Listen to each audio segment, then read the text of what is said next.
The Eye of the Midnight Sun led by Fauna advances on the witch's forest. Fauna sets the forest ablaze using her salamander's flame, and the Witch Queen is surprised, not expecting it to be so powerful. But what greatly worries her is that the Diamond Kingdom led by Ladros and Mars are also attacking with the intent of capturing her. Upon seeing Mars, Asta is relieved he is alive, and Fanzel likewise recognizes him as one of his former students. Despite not having the use of his arms, Asta declares he is going to defeat them both. Vanessa finally awakens to see her friends surrounding her, and she remembers that she came here to negotiate with the Queen. Asta declines her help and attempts to cancel out the curse himself with his swords, but to no effect. Vanessa chastises him for his recklessness, but he insists that this is the only thing he can do. Noel turns to the Witch Queen and says that if Asta's arms are healed, then he and the rest of them will prove to be worthy allies in the coming battle. The Queen considers this for a moment and concedes that the forest lacks the forces necessary to deal with 2 attacks at once. She heals Asta's arms with her magic, while Vanessa and Domina praise Noel for her handling of the Queen.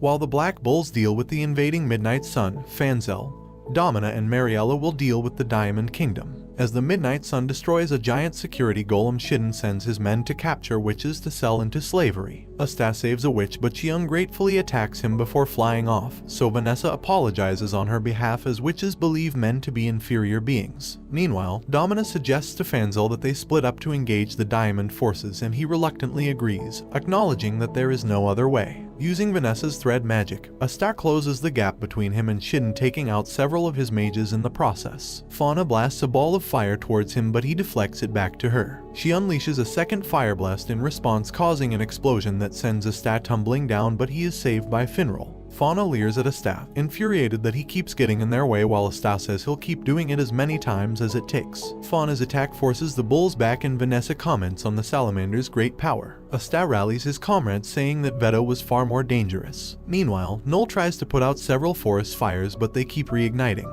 Asta tries to talk to Fauna, but she ignores him and attacks him with another fireball. However, he continues to insist on talking things through, and Fauna recalls her past at Lick's village, where he had a human friend. During a wedding, they are slaughtered by humans and blamed Lick's friend, as he was the only one who knew of their location. In the present, Fauna flies into a rage, reminded of why she fights. A third eye grows on her forehead and her salamander grows larger, which warns the Black Bulls of the dangers to come. Marielle and Domina try to lead the witches out to safety while they think of a way to handle a security golem still prowling the area. The intense heat knocks back the Black Bulls, the very magic field preventing Finral and Vanessa from properly casting their spells. Fauna attacks them once more, but they are saved by a sea dragon's cradle. Noel has arrived. The 4 escape on hastily assembled brooms, while Fauna harasses them with even more fire strikes. Noel decides she alone can defeat the salamander, and after shaking off voices of doubt in her head, she unleashes a sea dragon's roar. Fauna, recognizing the danger, blocks and dodges the blast, but Noel redirects her spell and the water dragon sinks its teeth into the salamander, weakening it greatly. They observe in shock as Fauna casts crystal and restoration magic, which Asta notices is the same magic Mars uses. He asks her if she has any siblings, to which she replies she has none but Licht and the village. With Vanessa and Finral's magic restored, they launch Asta towards Fauna with his special move, Bull Thirst, cutting right through the salamander. The Witch Queen is impressed by Asta's power, remarking that he wasn't bragging at all. She peers into her second orb and sees the invasion of the Diamond Kingdom. Fanzel tries to negotiate with his old students, Mars and Ladros, but both reject his calls to retreat. Ladros explains that their king, old and withered, wants to know the Witch Queen's secret to nigh immortality. Fanzel rushes towards their mage army, taking out multiple at once. Mohawk, the commander, tries to keep his units in formation. Mariella sneaks in several witches for an attack and later assassinates Mohawk. Meanwhile, Domina's work on the golems soon bear fruit. She has turned them into suicide attackers, blowing up droves of diamond mages. Ladros tries to intervene, but he is stopped by Fanzel. Mars approaches to support his comrade, but Fanzel, knowing he is no match for him in close quarters, blows him away. Seeing his former pupil become a crazed, bloodthirsty lunatic, he feels he has no choice but to kill him with his most powerful spell, Gale. The attack appears to ravage him, but to Fanzel's horror, Ladros simply absorbs the magic, then warns him to save those dear to him. Fanzel rushes to protect Domina as Ladros unleashes his million lasers across the battlefield, indiscriminately killing friend and foe alike. When the dust settles, Ladros picks up Domina and tries to kill her, but she is saved by Mars, who has remembered his old teachings of protecting the innocent.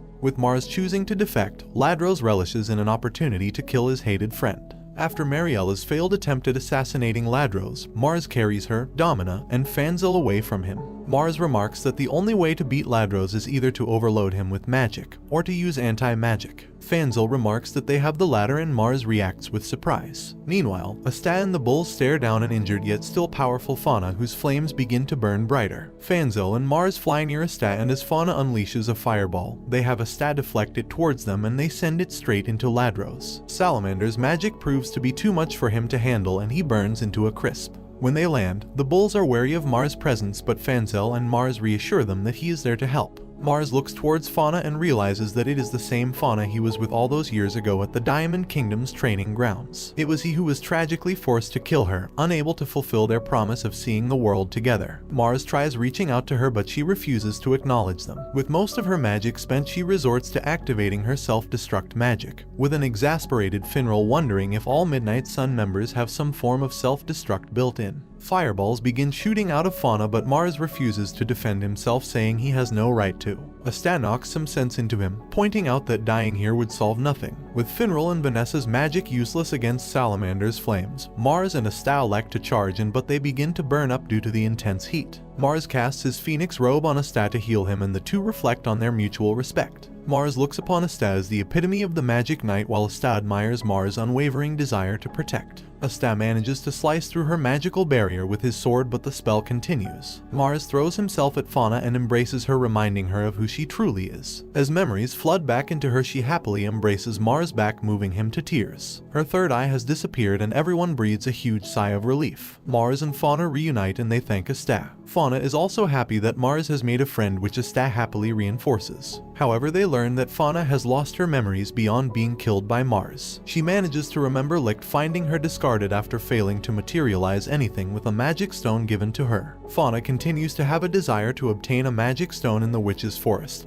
and the group decide to retrieve it, but Fanzel suddenly warns everyone to get down as a million lasers obliterate the battlefield. Ladros has survived, having earlier feigned defeat, while Vanessa and Finral lie unconscious while Mars is knocked out while defending Fauna. Asta moves to face Ladros, but he backs away, knowing his anti-magic capabilities. He toys with Asta from afar, battering him with several lasers, knowing he has no means to close the gap without the help of his comrades. He believes that there are only two kinds of people in the world, users and the used, and he plans to use Mars and Fauna as stepping stones to climb even higher. However, suddenly the Demon Dweller sword slices through the air and stabs Ladros in the shoulder, crippling his ability to use magic, sending him crashing into the ground. He struggles to remove the sword and tries to trick Asta into removing it, but to no avail. He uses the last of his magic, remove the sword, and escape, taking Fauna hostage. He threatens her to release her salamander, lest he kill Mars. Once she does, he attempts to consume it, gifting him with power even greater than that of a spirit, according to Fanzel. Ladros remarks he could take on the entire Diamond Kingdom and begins peppering Asta with a barrage of lasers. Observing from afar, the Witch Queen uses her magic to reveal Asta's true nature, and a dark, malevolent energy begins swirling in his arm. After a battle with his inner demon, Asta emerges radically transformed.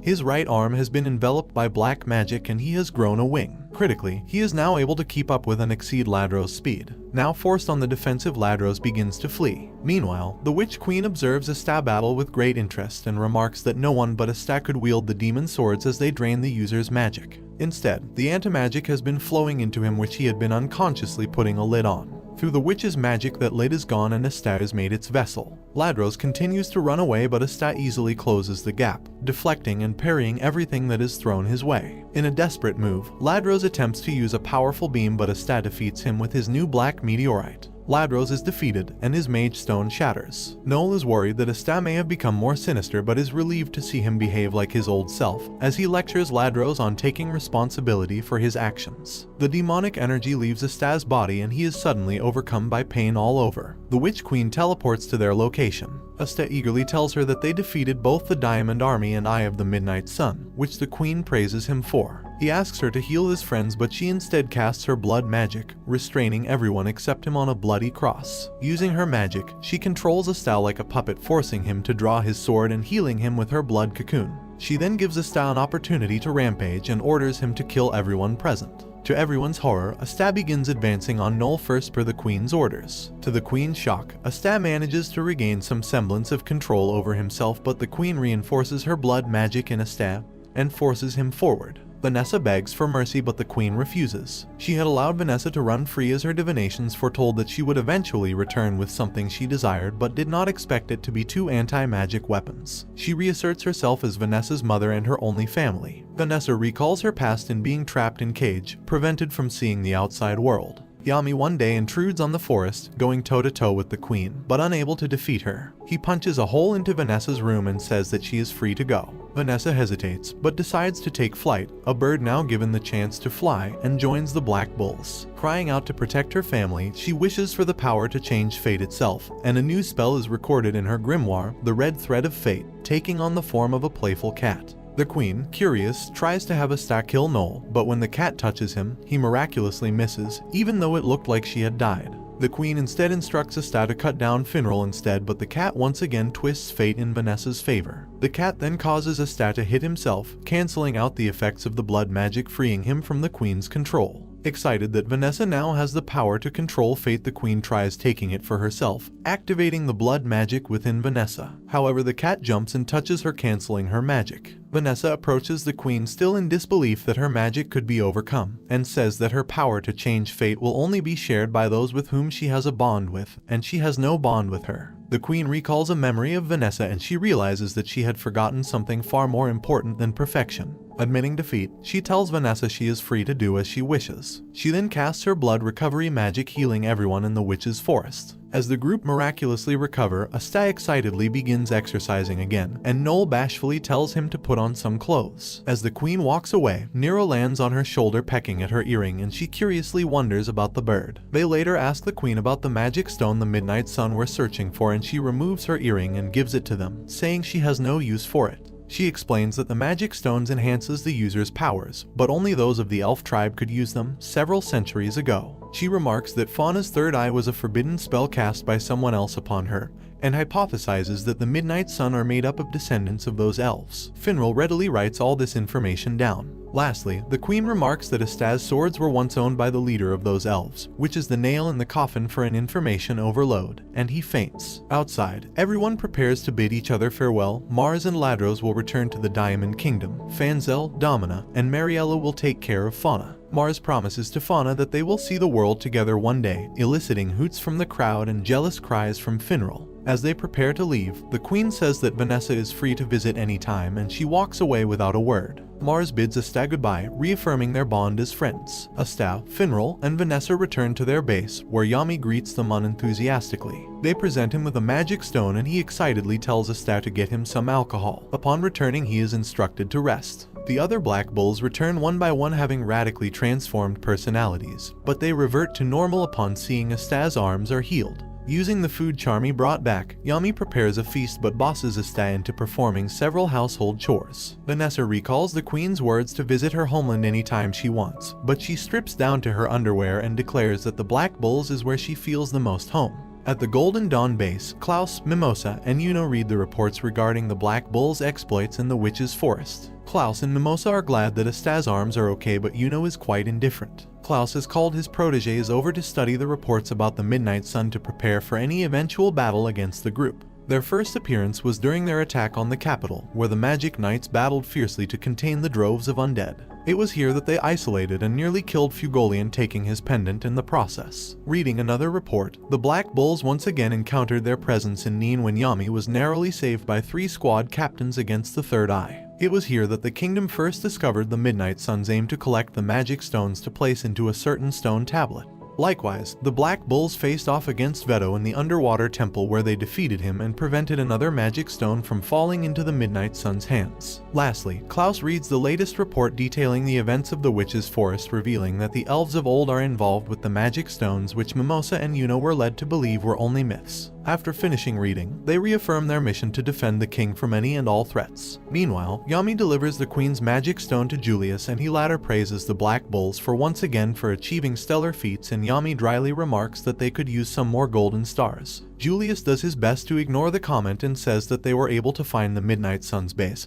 but warns that they have made preparations to make their next move. Dressed in a traditional happy coat, Yami tells the Black Bulls of an upcoming festival. Asta is excited and Noel has Finral explain what the festival is. Finral says that the magic squads compete for the most stars every year and the winner is announced during the festival. Noel remarks that they'd be fighting for last place anyway, but Yami proudly corrects her. They are dead last without a contest. The Black Bulls head out to the festival and go about their own way. Asta has Finral bring over Kahono and Kayato. Asta asks Kayato if he brought his leg and upon confirming that he did, opens a flask filled with the Witch Queen's magic. It pours out, healing Kayato's leg and restoring Kahono's voice. The song and dance of the sea is alive once more. They thank Asta profusely for healing them and Kahono immediately sings a song which enchanting those around them. Magna arrives and invites Asta to help him with his fireworks but assumes that their group is out on a double date. Wanting to goad Noel into admitting her feelings for Asta, Kahono decides to make it one. She links arms with Asta, driving Noel insane while Kayato assumes that the double date is for him to get closer with Noel. After a while, Kahono is irritated that Noel is so indecisive and decides to bring them into a haunted house together, planning to use his cronies to scare girls his way. Sek instead causes Noel and Asta to panic, thinking the zombies have returned.